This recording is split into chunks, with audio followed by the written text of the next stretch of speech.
Tu as l'antenne. On revient sur notre plateau de Viva Africa de l'année 2 pour l'année 2012. Et ce soir, on reçoit la grande Marietou Diko qui nous vient de Paris. Elle est créatrice de mode africaine. C'est une dame de la diaspora malienne qui vit en France. Bonsoir Marietou. Bonsoir. Et bienvenue sur ce plateau de Viva Africa.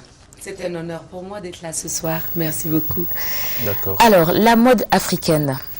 À Paris, à Bamako et un peu partout en Afrique, Marietou Diko est connue. Alors, pouvez-vous nous parler ce soir de toutes les créations que vous faites en France et ici? J'essaye de lier un pont entre les cultures, les traditions. Ma griffe s'appelle tradition. Et ce lien que j'essaye de créer est de pouvoir faire porter les étoffes maliennes par toutes les couches sociales, par toutes les cultures, par les enfants, nos enfants, par nos frères et sœurs de la diversité, et surtout que l'on maintienne ce lien si précieux avec nos pays d'origine, avec le Mali notamment, et surtout par Africable ce soir, à qui je dis merci. Et surtout, je suis avec une Malienne de la diaspora qui est dans la beauté, dans la mode, dans la communication, et surtout qui met tout son poids dans l'union sacrée qui doit exister entre les enfants de France et les enfants du Mali. Pouvez-vous lui passer le micro pour qu'elle se présente? Bonsoir à tous, je m'appelle Fatou Tandia, donc je suis une jeune franco-malienne, donc je viens de Paris et donc je souhaite adresser tous mes meilleurs vœux à la jeunesse tout d'abord, à la jeunesse malienne, à la jeunesse française et franco-malienne.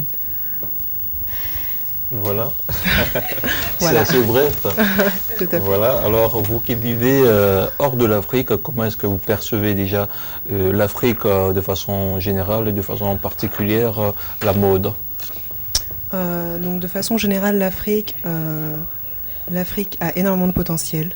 Donc j'espère vraiment que la jeunesse va vraiment travailler en ce sens afin que de grandes choses puissent être effectuées dans les différents domaines et que l'Afrique puisse avancer et être un acteur important dans le monde de demain. D'autre part, par rapport à la mode, on voit actuellement dans la mode occidentale beaucoup d'influences africaines. Ce que je regrette, c'est qu'il n'y ait pas plus de stylistes africains qui puissent s'imposer. Voilà, s'imposer dans le monde. Donc je suis très heureuse qu'il y ait déjà l'attente. Voilà, on a un petit souci technique. Voilà, on va revenir vers Marietou tout à l'heure. Voilà. Oui. Voilà, un tout petit peu. Nous partons à Niamey. La Saint-Sylvestre se passe également du côté de Niamey. Nous retrouvons nos correspondants permanents Moustapha Zongoma et Aboubakar Sarki qui nous relatent la Saint-Sylvestre à Niamey au Niger. Pour les fêtes de fin d'année, je crois que je vais les passer avec ma famille parce qu'il y a longtemps que je ne les ai pas passées avec ma famille. Donc je profitais de cette année, partager ce moment-là avec les membres de ma famille. C'est très important parce que c'est la fin de l'année, donc il faudrait faire un bilan, essayer de comprendre qu'est-ce qui a marché et qu'est-ce qui n'a pas marché. Je vais le passer, je divise le temps avec ma famille et après avec mon fiancé. Et une nouvelle année qui commence. On a le temps de voir est-ce que les objectifs de 2011 ont été atteints et qu'est-ce qu'il faut faire si ce n'est pas atteint, qu'est-ce qu'il faut faire pour 2012 pour se rattraper et voilà. La Saint-Sylvestre, c'est la fin de l'année. C'est juste la fin de l'année, un moment pour rendre grâce à Dieu d'avoir vécu une bonne année et de lui demander ses grâces encore pour l'année prochaine. Le passage à la nouvelle année, vous savez, ici, c'est vrai que étant jeune, tout le monde pense que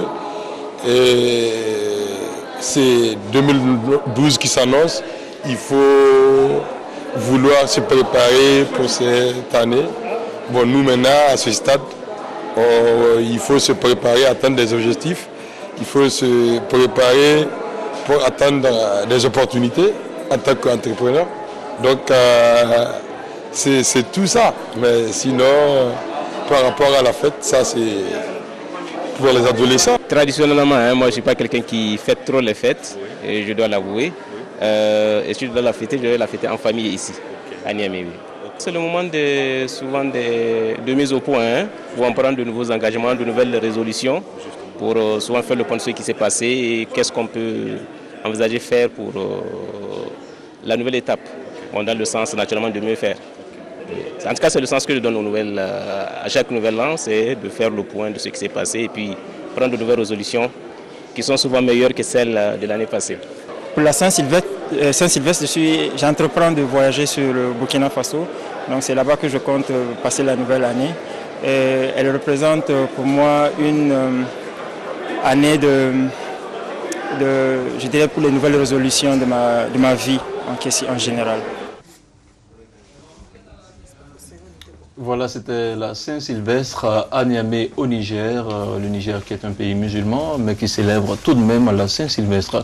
Nous revenons vers nos invités de ce soir, en l'occurrence Marietou, que nous avons le plaisir de recevoir. Alors Marietou, je vais vous poser la même question qu'à votre consoeur ici avec nous sur le plateau.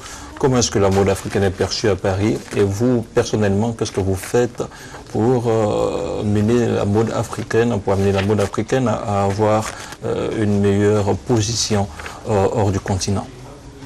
La mode africaine est perçue comme étant une mode en ce moment très fluide, métable, qui fait une grande différence entre la façon de présenter la mode africaine par certains créateurs d'avant, d'une certaine époque.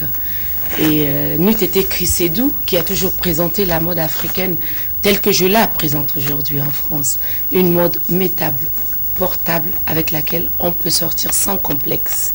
Et surtout ce mariage des étoffes qui fait qu'on ressent du travail, qu'on ressent de la créativité et surtout le désir de faire porter l'Afrique par l'Occident. C'est comme ça que la mode est perçue en ce moment, et par la presse, et par les amoureux de la mode. Et surtout, il y a cet éblouissement que l'on voit dans les yeux de ceux qui ne connaissaient pas l'Afrique et la mode africaine, qui viennent sur nos stands quand nous avons des foires et des expositions, ou quand il y a des défilés, dire « mais comment ça se fait qu'on n'ait pas découvert ça plus tôt ?» Voilà comment la mode est perçue en France. La deuxième question... Et on va aller un peu plus vite. Oui, voilà.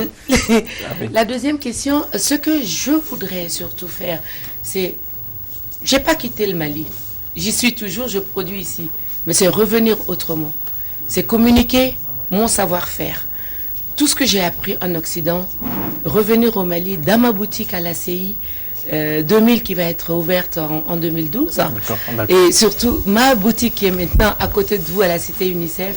Faire comprendre aux jeunes et à tout le Mali que je suis là et que je peux leur faire porter du beau et du très beau. Merci beaucoup, Connie. Allons-y encore.